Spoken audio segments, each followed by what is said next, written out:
Avec l'implication du gouvernement béninois dans l'organisation du Hajj 2022, le 5e pilier de l'islam a été une réussite pour les pèlerins cette année, tant du point de vue de la logistique qu'organisationnel. La présente journée de réflexion sur le Hajj 2022, initiée par le cadre de concertation des prestataires du Hajj, en abrégé CCPH, vise à consolider les avancées de cette édition et de susciter d'autres. Le gouvernement de la République du Bénin a initié des réformes dans le secteur Hajj, notamment par le décret numéro 220-204 du 11 mars 2020 et son arrêté d'application qui fixe le cahier des charges pour la fourniture des services d'assistance au Hajj. Le Hajj 2022 est donc un Hajj test.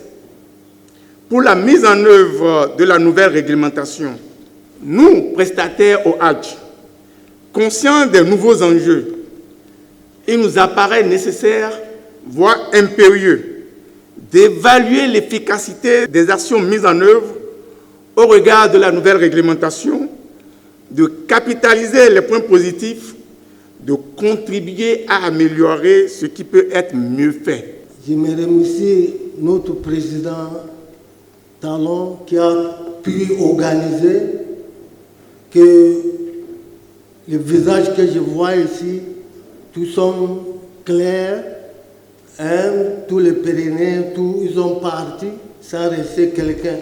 Nous souhaitons l'année prochaine que ça soit augmenté plus de ça. Cette journée de réflexion doit donc permettre aux sociétés agréées d'apporter leur pierre à l'édifice de l'organisation du Hajj que le chef de l'État souhaite aiser pour tous les pèlerins.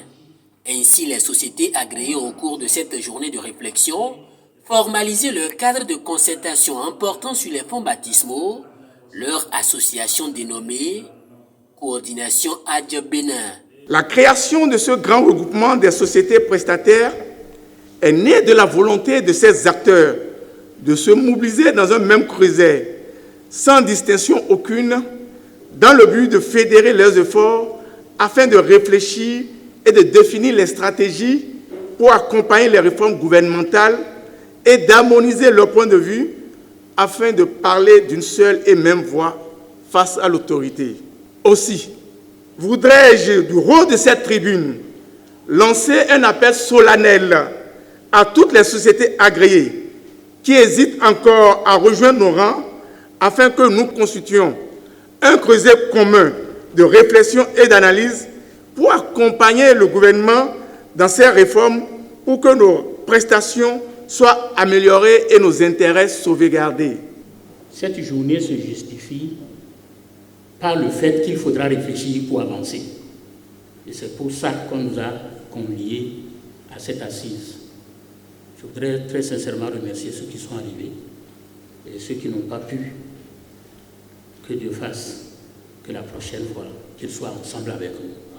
Cette journée de réflexion est donc pour les participants l'occasion d'exprimer leur gratitude au chef de l'État et à tout son gouvernement pour les réformes enregistrées dans l'organisation du Hajj, mais également de faire le bilan et de formaliser la création de la coordination Hajj Bénin afin de permettre au gouvernement de disposer d'un interlocuteur fiable dans l'organisation des prochaines éditions du Hajj au Bénin. Le gouvernement a déjà fait un grand pas que je remercie beaucoup, mais néanmoins il reste encore certains trucs à faire. C'est pour ça que nous sommes là aujourd'hui. Nous allons ensemble étudier, et discuter, voir les pour et les contre, ce qui est à corriger et puis les apports encore pour l'avantage de tous les pèlerins et pour les représentants des sociétés agréées que nous sommes. Nous sommes dans un État laïque et ce qui fait déjà, c'est encourager. Nous, notre façon de soutenir et de l'encourager à aller. Nous disons tous, nous les remercions, mais il faut que nous l'accompagnions réellement.